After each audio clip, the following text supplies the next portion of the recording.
Hey, what's going on? I'm Chris, and here to talk about, well, the Chargers are 2-1. They're pretty good. Nobody's going to deny that. And their young quarterback, Justin Herbert, also pretty good. No one's going to deny that. But coming off a weekend in week 3 where the Chargers went into Kansas City and knocked off Patrick Mahomes and the Chiefs, I thought it was worth asking the question, are we maybe underselling how good Justin Herbert is? I think we're going to do some film breakdown here this week and decide whether Justin Herbert is elite.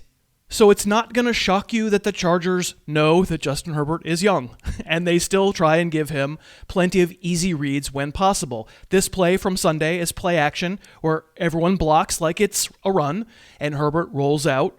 Why do we consider this an easy read? Because it immediately cuts the field in half. When Herbert squares his shoulders and looks downfield, he has 3 receivers to keep track of, all in the same field of vision.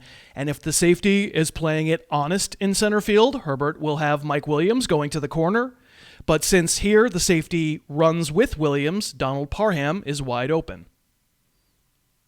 Another way teams make things easier on kid quarterbacks is sometimes via RPOs, run pass options. Love to run an RPO with a single safety look. It's just not that dangerous on the outside. His 2 receivers out there will have man coverage. All Herbert has to do is look at Cowboy linebacker Jalen Smith, and if Smith takes a few steps to play the run, Herbert knows the open window will be there, and he can hit his pass. Mike Williams just has to win on a simple in-cut, and there you go, practically a handoff.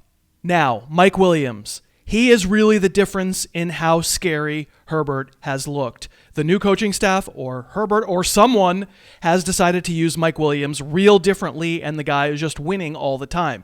Going to show you a bunch of these. Pre-snap, this isn't a complicated read. This is the Chiefs making a bet they can cover Mike Williams with Mike Hughes one-on-one, and as you will see, they cannot. We learned after the game this exact play was supposed to be a slant, but Williams made Hughes stumble so badly in the first few steps that he sight adjusted to a go route, and Herbert saw it and took a big hit to make the throw. Williams is split wide right. He's got man coverage, again, with no help. Meanwhile, you'll see Keenan Allen slot left. He's got a man over him and a bunch of junk, a bunch of traffic, linebackers and other DBs in front of him. If your flanker can get open against man coverage, this is easy money, and here Williams blots out the sun and makes the catch. This is a combination of a perfect read and Mike Williams being really tough to guard. So at the snap, this looks like it's safety help over the top on Williams, who's split wide left. But at the snap, watch Chiefs number 38, L'Jarius Sneed, the guy who supposedly has man coverage on Keenan Allen, watch him blitz. Meaning the over-the-top safety, number 21, it's Hughes. He's a corner, technically. Again, he has Allen, actually, meaning one-on-one on the outside. And Herbert reads it, and there's just trust there. Back shoulder throw. Williams wins. This one against the Cowboys looks like the same thing. Pure man coverage. So I want to go to there, right? The Dallas defense at the snap actually rotates right at the snap with the intention of giving safety help. But Herbert will take that money anyway. On a 2nd and 9, he knows the safety's not going to get over there fast enough. Sure, it's not man coverage, I don't care. A quick out, Williams just sort of quicks his way to a touchdown. This is week 1, and if defenses are going to do this, we now have learned Mike Williams is going to get targeted a lot of the time. Herbert may look down the center of the field to hold the safety here, but the shoulder shake tells you where he was going the entire time, and that's a perfect throw to Williams. High degree of difficulty throw. Perfect location. This time, unfortunately, Williams doesn't make the catch. The game-winning score in week 3. It's a theme this year. Defenses come in thinking they can single cover Williams. Oh, come on. They never go to that guy very much. And this is a run call. The Chargers have called run here, but Herbert has leeway to see the formation on defense and throw if he gets single coverage, and he does. Mike Williams has turned into a real threat, and it's a touchdown. And just a few weeks ago, does this look familiar? Because it should. Same setup, and if defenses are going to let Herbert ISO Williams against a corner, this is going to keep happening a lot in 2021, and it helps with our young quarterback's evolution. Okay, but it's not all just matchups. Herbert is also reading plays really well. Already showed you a couple of those. Well, this one is a designer blitz. Show 2 Chiefs defenders, act like they will blitz. The question is, will they both come? Will one back off? At the snap, you see one backs off, and actually a different one comes, the guy who's guarding the running back, and the running back stays in, right? So he blitzes. And Herbert just diagnoses it like it's nothing. Ho-hum. And he just knows exactly where to go. This is Mahomes level stuff. You throw this kind of things at Mahomes, he basically never reads it wrong, which is why you don't do this to Mahomes very often. He finds the open guy. And Herbert is seeing it that well too. A simple play, a simple thing here, but I talk on the podcast about quarterbacks who are too slow to come off of initial reads. This winds up being a 14-yard gain over the middle. Pay attention to Herbert looking at number 87, Jared Cook, at first. Immediately seeing that Leighton Vander Esch is standing right there. It comes off him and whips his head over to Mike Williams and throws it. It's a simple thing, but it's not always a given with young quarterbacks. This was a 4th and 9 with a tie score and under a minute left in week 3. Chargers had just false started the play before to turn it from 4th and 4 into 4th and 9. At the snap, this is a lot of information to process in an instant, but it's man coverage with over-the-top help in 3 places, here, here, and here. And thus, there's only one place Herbert can go that's one-on-one to give his guy a chance to make a play. It's Jalen Guyton on the outside. Now, we can argue about whether that should be called pass interference. I think I'm on the side of no. But it is excellent information processing by the quarterback. Week 3 of the NFL's in the books. It's time to review the tape and get ready for Week 4 with DraftKings Sportsbook, an official sports betting partner of the NFL. To kick off another week of NFL football, DraftKings is giving new customers $150 instantly when they bet $1 on any football game. Go to the DraftKings Sportsbook app now, enter the code Harris, place a bet of $1 on any Week 4 game to instantly receive $150 in free bets.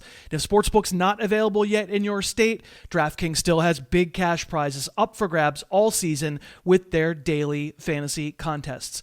So download that DraftKings Sportsbook app now. Use the promo code Harris. You'll get $150 in free bets when you place a $1 bet on any football game. Promo code Harris this week at DraftKings Sportsbook, an official sports betting partner of the NFL.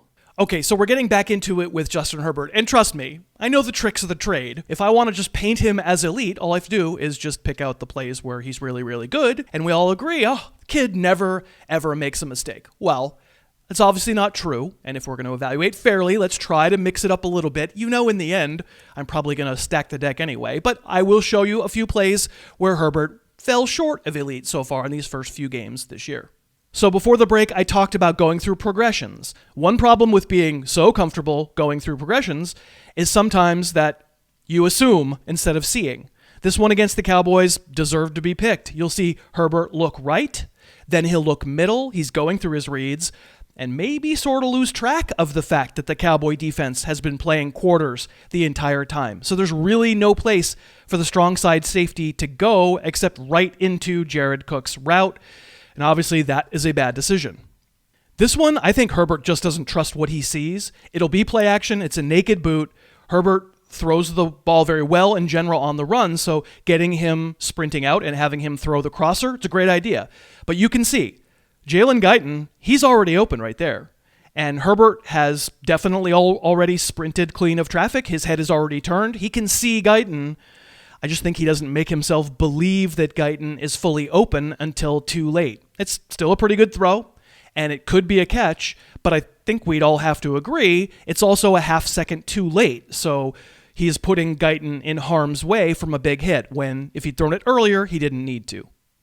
I would say this is Herbert's only interception of the season. You'd really say like he bears most of the responsibility for, but actually I'll give you some extenuating circumstances. So the reason I don't like the decision here is, okay, so the target's going to be Steven Anderson lined up at fullback. He's going to run a corner route. Now I don't love the read because Washington is in cover 3, with that third of the field accounted for by William Jackson. So unless you have some route that's going to distract Jackson, you are running Steven Anderson directly into Jackson's zone, and you can't love that matchup, Steven Anderson against William Jackson. You'll see right here, the correct decision obviously wound up being Austin Eckler in the flat. This is too easy to defend for Jackson. Okay, but I will say, the reason I say extenuating circumstances, if we go back and watch it, Anderson clearly gets held by the linebacker who's been fooled, which is why he's a step slower than Herbert expects him to be. Should have been a penalty, shouldn't have counted as a pick, but I didn't love the read anyway. There are also times, despite everything I said about Mike Williams off the start of this video, where Justin Herbert probably over-relies on Keenan Allen to his detriment. This play is a 4th and 4, down by 3, well inside field goal range. And they convert it. But let's watch again. Does Herbert fixate on Keenan Allen a little too much here, making the hard throw, when this is a blown coverage and Jalen Guyton is standing by himself in the middle of the field? The Chiefs have just rolled into single high coverage, but blew it and forgot Guyton. It worked for the Chargers, but Herbert did throw it to the wrong guy. I am not super mad about extra targets for Keenan Allen, but forcing it to him while he's come to a dead stop, he's clearly covered, right? Like, I get that the clock in Herbert's head is going off here. He kind of can't believe he hasn't been hit yet, but he does have time to still look around rather than just throw it right to Keenan Allen standing there with a guy on him, and Justin Jackson is in his field of vision and open for an easy flare pass. Then again, there's a reason you rely on your best players. On this one, the Chiefs have everything covered. Herbert isn't fooled. He has Williams' corner route covered by a cornerback with outside leverage, so he's not going there. The deep middle is doubled, and L'Jarius Sneed is on Keenan Allen like a blanket. Sometimes, even if it's not the safest thing, you give your dude a chance. Allen has incredible hands, and there are times when just forcing it to your best guy pays off, and it helps that this is perfect ball placement from Herbert, way up high, where only his guy is likely to get it. This is a 2nd and long. If we freeze it again as Herbert hits his back foot, the Chiefs have dropped 7, 2 safeties deep. He could take the easy money with a screen right and gain a few yards, but he stares down the side that has Allen running from the slot and Williams out wide. Williams clears out. L'Jarius Sneed once again inside Keenan Allen's pocket.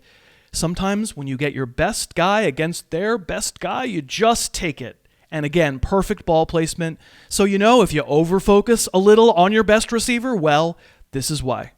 Herbert's adjusted completion percentage isn't among the league's highest, and that's likely because we said off the top, the offense gives him easy stuff to do, throws a lot of screens, some easy money there. Next-gen stats don't love those.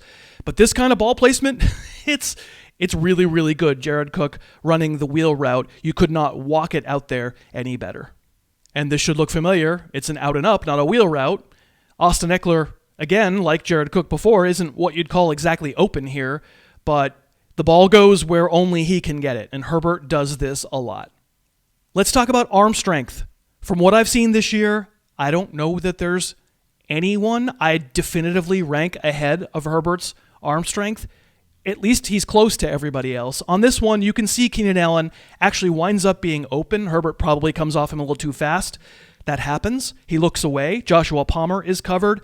And that's when the scramble drill starts. When Herbert breaks contain, the corner who's covering Jalen Guyton leaves Guyton, and Guyton is wide open. And that throw, 55 yards in the air, does it ever get more than 20 feet off the ground? And it hits Guyton in both hands, but he drops it.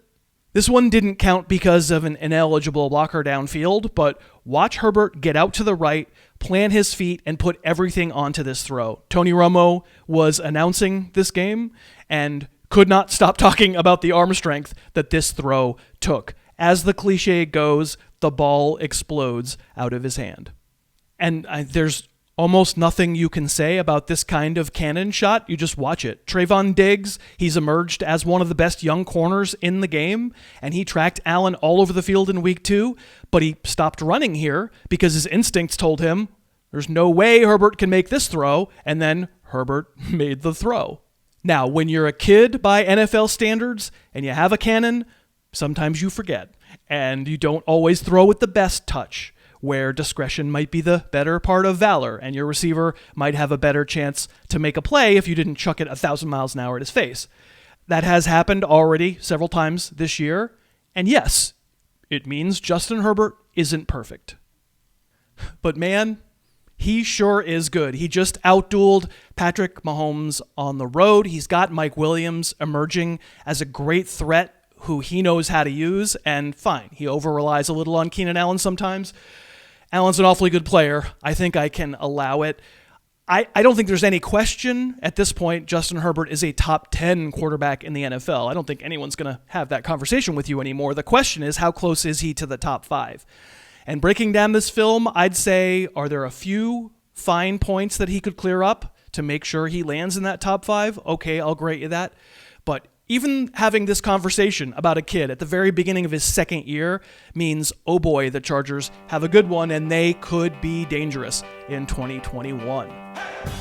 Thanks so much for watching. Please, please, please smash that like button, write a comment, tell us who else you'd like to see us review film on, and of course, best of all, please subscribe to our channel and then click that little bell above the subscribe button and you'll be notified whenever we post a new video.